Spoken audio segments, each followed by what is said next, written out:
Balik lagi bersama kita di Premis Persepsi Mistis. Bersama saya Ivan dan saya Myla. Oke. Jadi kita ngomongin apa nih hari ini? Kayaknya kita akan ngomongin hal-hal yang agak di luar nalar atau mungkin menyimpang dari kehidupan kita sehari-harinya. Mungkin bisa dibilang kita akan mengomongkan tentang aliran. Kita nggak tahu dia sesat atau enggak, tapi kita sebut aja aliran yang menyimpang mungkin ya. Kalau menurut lo gimana nih? Oke, buat gua sih ya, berarti hari ini bukan tentang hantu-hantuan tapi lebih ke demonik segala macam ya, lebih ke hantunya yang kita next level nih kita nih. Menurut gua sih kalau misalkan lu sendiri gitu percaya yang namanya Tuhan ya, menurut persepsi gua nih berarti lu juga harus tahu ada sosok lain yang menentang Tuhan, yaitu ya demon itu sendiri kan. Jadi ada sisi baik, ada sisi buruknya juga yang harus lu percayain. Biar apa? Biar kita bisa menghindari dong. Kita tahu mana yang buruk, berarti tahu juga mana yang baik. Jadi kita bisa menghindari yang buruk dan mendekatkan diri kepada yang lebih baik lagi. Kalau lu?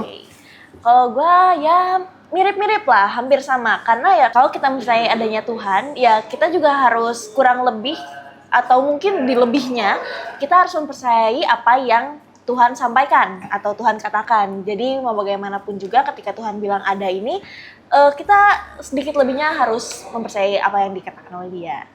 Menurut gue gitu sih. Oke. Kalau menurut kalian nih persepsinya apa nih? Boleh nih kalau mau nulis-nulis di kolom komentar bawah ya. Oke. Menurut gue sih kebanyakan yang kayak kegiatan-kegiatan demonik gitu ya, itu tuh kental banget nyambungnya sama yang namanya keagamaan ya. Oke. Karena dari situ mereka mulai menyimpang nih.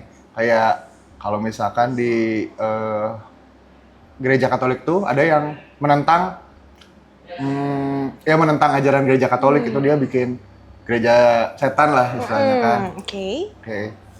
Jadi kental banget ya, dekat sama agama. Lalu ada cerita nggak nih tentang gereja-gereja atau tempat-tempat ibadah yang menyimpang ini? Oke. Kalau buat gereja sih, gue kayaknya nggak terlalu familiar. Cuma pernah waktu itu ada yang viral, sempet satu, yaitu di kalau nggak salah di satu daerah di Bandung. Dan itu tuh lumayan mengguncangkan publik. Benar-benar heboh banget pada waktu itu. Karena bisa dibilang cara beribadahnya itu lumayan menyimpang dari agama yang biasanya dilakukan. Dan waktu itu tuh kalau tidak salah, dia tuh dari agama saudara kita, yaitu dari agama Muslim. Cuma cara beribadahnya itu lumayan agak dipertanyakan karena tidak sesuai dengan apa yang seharusnya dilakukan. Dan itu sampai sekarang tuh kalau nggak salah nggak ada kayak titik terangnya itu tuh kenapa atau mereka itu apa, karena pada saat dilihat ke dalam tempat beribadahnya juga ada hal-hal yang mungkin bisa bertentangan dengan agama yang mereka lakukan. Sempat digerebek tuh memang. Iya, kalau nggak salah itu sempat digerebek juga, tapi hilang begitu aja beritanya. Jadi cuma tahu sampai ada kegiatan beribadah yang tidak lazim dan udah digerebek, beres. Gak ada kelanjutannya seperti apa, kayak apakah akhirnya mereka entahlah ditangkap atau mungkin diberi sanksi sosial, itu tuh nggak ada. Jadi benar-benar hilang aja beritanya. Mungkin malah pindah tempat, mungkin pindah tempat juga, tapi ya we never know juga ya, gitu. Kalau lu sendiri gimana? Kalau gua sih ya paling taunya gini, kalau ada gereja, salah satu gereja nih di Bandung, itu tuh emang dulunya tuh emang dipakai untuk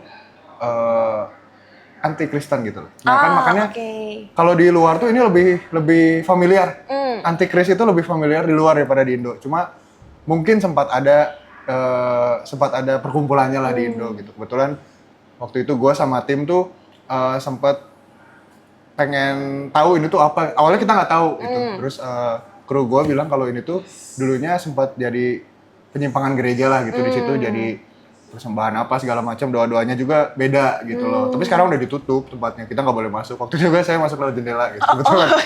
Jangan ditiru. Cuma penasaran aja, dan emang strukturnya tuh dalamnya beda. Bedanya apa tuh? Bedanya tuh jadi kan kalau misalkan di gereja atau di tempat-tempat ibadah tuh susunannya udah pasti kan gitu. Ini kebalikannya. Misalkan kursinya di atas. Enggak, jadi nggak ada kursi malah. Jadi cuma mereka ada lesehan? Nggak, biasanya nih yang gua tahu tuh mereka tuh berkeliling untuk Berkeliling? ngelindungin, ya kayak ngelindungin, jadi kayak kawanan gitu loh. Kawanan. Jadi gini, ada di tengah tuh si acaranya di tengah, ini ngelilingin. Bukan kan kayak biasanya kalau kegiatan agama pada umumnya tuh Kita imam di ngadap ke depan kan, bener gitu. ya? Ini Oke. biasanya berkeliling gitu. Oh, jadi anggaplah yang khotbahnya tuh dikelilingin gitu. Ya, gitulah. Jadi emang sih dari struktur bangunan, dari dalamnya ya, kalau luarnya sih mungkin mirip-mirip. Cuma struktur bangunan, struktur upacaranya, itu biasanya beda jauh sih. Dan doa-doanya juga mungkin Doa-doanya masih mungkin jauh beda ya, jauh. beda ya. Itu ngeri sih. Lumayan lah ya. Apalagi di Bandung-Bandung juga ya. Ya, Dan apalagi dekat gitu ya kan. Tapi ada juga yang mengganggu loh. Jadi maksudnya ini kita nggak tahu nih dia bener apa enggak kan, kita nggak berani judge itu ya, itu emang kepercayaan masing-masing. Cuma ada beberapa yang mengganggu, misalkan Oke. datang ke rumah gitu untuk Ya. ada lah ya, Merekrut lah ya merekrut gitu. jadinya. Maksudnya kan rekrut untuk ngajak ke agama kita ya boleh. Cuma caranya kan ini biasanya ada cara yang mancing, kayak dia sekeluarga bawa anaknya yang cantik atau ganteng supaya kita ikut. Baru ngajak. Nah, itu sebenarnya buat gue dan beberapa orang, persepsi gue sih ini rada mengganggu aja gitu. Oke. Nah, kalau bicara soal yang ngerekrut dan datengin gitu, sebenarnya gue pernah ngalamin. Oh, pernah tuh? Waktu itu tapi masih sekolah. Jadi entah gimana orang-orang ini tuh datang ke sekolah dan ngajak, dan bukan ngajak ya, apa kayak ayo ikut ke perkumpulan kami gitu. Tapi mereka ngebilanginnya ya, tapi ini balik lagi gak tahu benar apa enggak. Mereka tuh bilang kayak ya kalau ikut ke perkumpulan kami tuh udah pasti masuk ke surga katanya. Oke. Tapi yang masuk ke surganya itu hanya 7 orang. Jadi kan kayak kenapa kalian ngambil banyak orang dan mengajak banyak orang ketika kalian mempercayai bahwa yang masuk ke surga itu hanya 7 orang. Ya itu bukannya malah kayak makin Hunger Games gitu ya. Apa maksudnya per bulan, per tahun? Nah itu nggak tahu apa per hari gitu. Kita nggak tahu ya? subscriptionnya, kita nggak tahu. Oke. Cuma ya itu agak aneh aja gitu ketika mereka meyakini bahwa ada yang mereka bisa masuk ke surga, tapi hanya 7 orang. Tapi kembali lagi mereka mengajak orang sebanyak-banyaknya. Buat apa orang sebanyak-banyaknya itu? Karena kalau main rotary itu cuma sedikitan nggak rame. Kalau main rotary kan harus banyak kan. Iya sih. Cuma ya balik lagi kita nggak tahu tuh yang sisanya yang nggak masuk surga ntar diapain. Ngulang lagi, beli lotre lagi atau Tahun depan. Tahun depannya ya. Gue juga pernah tuh didatengin. Jadi pernah didatengin sama sekelompok orang. Emang itu wah, bapaknya cakep, kakeknya cakep, bawa anaknya 2, wah ini tinggal pilih gitu kan. Oke, bapaknya atau kakinya? Enggak, ada anaknya yang Okay. ada 2, cowok juga nggak apa-apa. Oke. Terus sempat ngobrol-ngobrol, terus oh emang ini gue sempat kepikiran apa masuk aja cuma buat ngedeketin orangnya. Sampai gue tuh mikir kalau maksudnya yang kayak gini tuh kejahatan itu biasanya ngemas dirinya tuh pakai berlian, itu kasarnya. Jadi nggak mungkin orang yang serigala berbulu domba gitu ya. lah. Jadi kejahatan itu biasanya dibungkusnya sama keindahan, bukan kebaikan, tapi keindahan. Jadi sesuatu yang kita lihat indah itu kadang dalamnya tuh nggak bisa dipercaya gitu loh. Jadi ya lebih hati-hati aja sih gitu. Jangan apa ya terbuai oleh fisik atau apa. Ya kita kalau misalkan misalkan nih buat yang ada beberapa yang belum memeluk agama tuh ya kita pelajari dulu si apa namanya bibit ajarannya. bebet bobotnya Cuma gitu buat ya. pasangan ya. Gitu sih kalau. Nah itu kan tadi cerita-cerita ya kita tentang apa ya yang kita lihat nih berita tentang dia. Kalau menurut lu sendiri nih, lu pernah nggak sih kayak ngalamin atau misalkan ya benar-benar cerita lu punya pribadi atau orang dekat lu yang ada kaitannya sama demonik gini? Kalau demonik gini sih untungnya sejauh ini nggak pernah ada. Okay. Kalau dari gua dan seingat gua juga dari lingkungan sekitar nggak ada. Nah kalau lu ada nggak? Kalau gua juga agak simpang siur sih. Gini, jadi teman gua tuh ada yang depresi. Oke. Depresi berat. Jadi tapi bukan yang mau bunuh diri ya. Itu jadi demonik itu sendiri kan kalau bunuh diri. Jadi dia depresi berat. Terus suka ngurung diri gitu di kamar. Gue nggak tahu ini dia halusinasi atau emang udah terlanjur depresi beratnya. Dia tuh ini tempat bilang tapi sekarang dia udah baik-baik aja ya. Jadi di ambang dia kayak udah nggak tahu mau ngapain tuh, dia karena hopeless gitu. Dia tuh katanya ketemu sosok Lucifer. Oke, ketemu sosok Lucifer. Tapi itu tuh yang malah buat dia tuh bangkit lagi gitu. Jadi kayak keluar, malah dia jadi ekstrovert gitu loh. Oke. Gue nggak ngerti mungkin dia kasih perjanjian atau apa ya. Oke. Cuma dia ngakunya sih pernah ketemu sama Lucifer gitu. Jadi di kesendirian dia tuh katanya ada sosok gitulah. Tapi nggak tahu ini dia cowok apa cewek. Tapi dia ngenalin dirinya sebagai Lucifer. Terus entah gimana lah, dia nggak ngejelasin detailnya gitu. Cuma dia bilang sejak pertemuan itu tuh dia jadi lebih pede, lebih bisa ngeliat masa depan daripada sebelum-sebelumnya gitu. Bangkit dari keterpurukannya Mungkin gitu ya. Sama ada juga yang sempat viral nih cerita tentang ada seorang anak itu dia tuh kena penyakit. Kalau nggak salah tuh agak ini deh, penyakitnya agak berat lah, agak berat. Parah lah ya parah gitu. ya, mau menuju kematian nih. Terus dia tuh sering jadi berdoanya tuh bukan ke Tuhan. Oke. Tapi katanya sih ke Lucifer ini, Lucifer lagi nih ya, ke Lucifer ini. Nah, pas hari kematiannya tuh, pas dia udah nggak ada tuh, ternyata ada itu tuh si pemakaman semuanya segala macam yang tetek bengek yang buat kan itu uang ya, Iya. itu udah dibayarin. Oke. Dan pas di pemakaman dia tuh kebetulan ada satu orang kayak cowok gitu, pakaiannya rapih. Nah itu yang orang-orang tuh kayak Lucifer gitu. Itu sempat juga tuh. Itu di atas namakan gitu. Nah, gue kurang jelas nih ya si detailnya. Cuma orang-orang mempercayainya itu si anak ini karena doa terus ke Lucifer tuh jadi yang ngebiayain segala macam. Nah, tapi gue tuh kayak nyambung-nyambungin sama gereja setan sama antikris sih. Karena gini, gue tuh sempat dengar-dengar juga kalau misalkan di yang antikris itu tuh si komunitasnya tuh solid itu. Oke. Dan jadi gini, kalau misalkan kan kalau di di tempat-tempat ibadah lain ya, di luar antikris ini tuh kalau misalkan ada orang kesusahan, didoain, dikunjungin apa. Kalau mereka nggak, ada orang misalkan kita anggotanya nih, lu kesusahan, kita ngumpulin uang, bayarin. Oke. Bukan berdoa tapi lebih ke bertindak. Jadi gue lebih mikir siapa tahu ada anggota antikris yang dengar dan anak ini emang taat mungkin jadi dibantu. Jadi ada gue lebih ke penjelasan ada logisnya sponsornya sih. gitu. Betul. Ya yang lebih logis Iya, gitu. karena mereka tuh lebih bertindak daripada berdoa. Tapi untuk kesolidan mungkin oke sih mereka jadi kayak ada yang mau buka usaha nih, ya udah yang di sini tinggal aja galang dana gitu ya. Bukan yang kita ini berdoa berserah gitu, tapi ya udah. Gue bantu doa deh, bukan yang gitu ya. Yang bisa bantu, ya.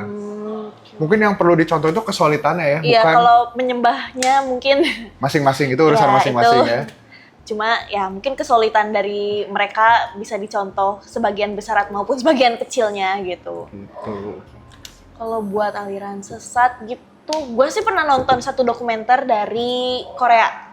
Ini kayaknya lumayan terkenal sih karena waktu dokumenter ini keluar tuh kasusnya bahkan belum beres katanya. Jadi ada gereja sesat katanya, penganut aliran sesat.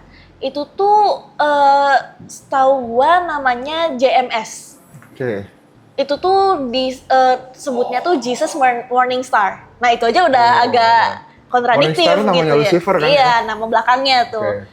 Nah tapi ada juga yang bilang JMS itu dari nama pemiliknya atau pendirinya, yaitu gue takut banget salah nyebutinnya karena bahasa Korea, tapi seingat gue tuh Jo Myung Suk apa Jong Myung Suk gitu. Nah si pendirinya ini tuh awalnya dia sangat taat kepada Tuhan, Tuhan kita gitu. Tapi lama-kelamaan dia mungkin berpikir kayaknya disembah enak nih gitu, kayaknya oke deh gitu. Nah sampai akhirnya dia membangun sebuah gereja. Tapi gereja ini tuh bener-bener lumayan melenceng, tapi pada awalnya umat-umatnya tuh pada biasa aja. Karena bener-bener strukturnya mungkin kalau yang tadi lu bilang yang di Bandung itu gerejanya dari struktur doa apa-apanya tuh udah beda. Nah tapi kalau dia tuh bener-bener halus katanya. Sama. Jadi sama, cuma emang ada beberapa yang diganti. Oh, dia ganti sendiri tuh Iya, karena dia diganti sendiri ya. Mungkin kalau di Alkitab ya dia bikin Alkitab sendiri gitu. Dia bikin buku sendiri gitu. Nah, tapi dia tuh udah sampai buronan karena udah mulai meresahkan masyarakat di Koreanya karena banyak banget yang ketipu. Oh, jadi bahkan wanita-wanita tuh, perempuan-perempuan tuh pada dijebak sama dia tuh. Oh, jebaknya gimana tuh? Yang gue inget tuh waktu itu awalnya mereka kayak ya udah ayo masuk gereja dan mereka tuh kalau yang tadi kata lu mereka bakal bawa anak-anaknya yang cantik, yang ganteng, ini tuh mereka makanya orang tua.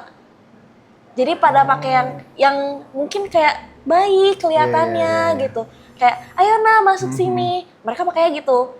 Dan setahu gue si JMS ini tuh bahkan masih beroperasi sampai sekarang. Tapi masih jadi buron sih yang punya. Iya, nah si yang punya itu masih buron. Dia udah keluar negeri kemana dan bahkan dia udah sempat masuk penjara. Oh, sempat ketangkep tuh. Sempat ketangkep. Gilanya si cewek-cewek yang di sini tuh disuruh ngirimin video-video sure buat ke si pendirinya ini, ke si Jong Myung Suk ini.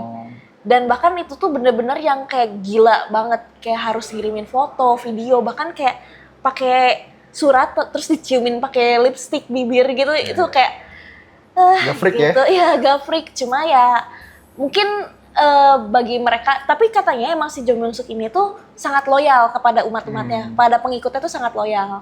Ya tapi balik lagi ya, itu bukan kita untuk menjudge atau gimana.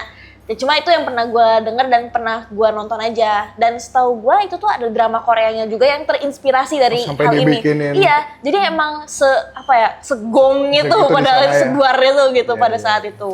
Itu sih, dan mungkin kalau misalnya yang lain penasaran itu di platform lain tuh ada filmnya, itu bisa ditonton ditonton, juga gitu. Dan itu lumayan rame. Nggak bisa dibilang rame ya. Udah mulai kejerat ini. Iya, enggak. Maksudnya itu lumayan fascinating aja buat ditonton gitu, buat kita mengenal, oh ternyata ada hal yang seperti ini gitu di luar agama yang sedang kita tekuni, taati gitu sih. Oke, mungkin hari ini kebanyakan kita ngobrolinnya tentang agama ya, soalnya emang demonic ini hubungannya dengan agama erat tuh banget lumayan ya. erat gitu hubungannya. Tapi ini kita balikin lagi ke, kan namanya juga kita persepsi mistis ya, jadi kita cuma berpersepsi, nanti kalian bisa persepsiin sendiri kalian gimana. Kita bukan mau menjudge atau menjatuhkan salah satu aliran atau gimana ya, kita cuma berbagi pengalaman aja. Kalau mau yang berbagi juga, boleh tulis di kolom komentar. Balik lagi sama kita nanti di persepsi mistis berikutnya.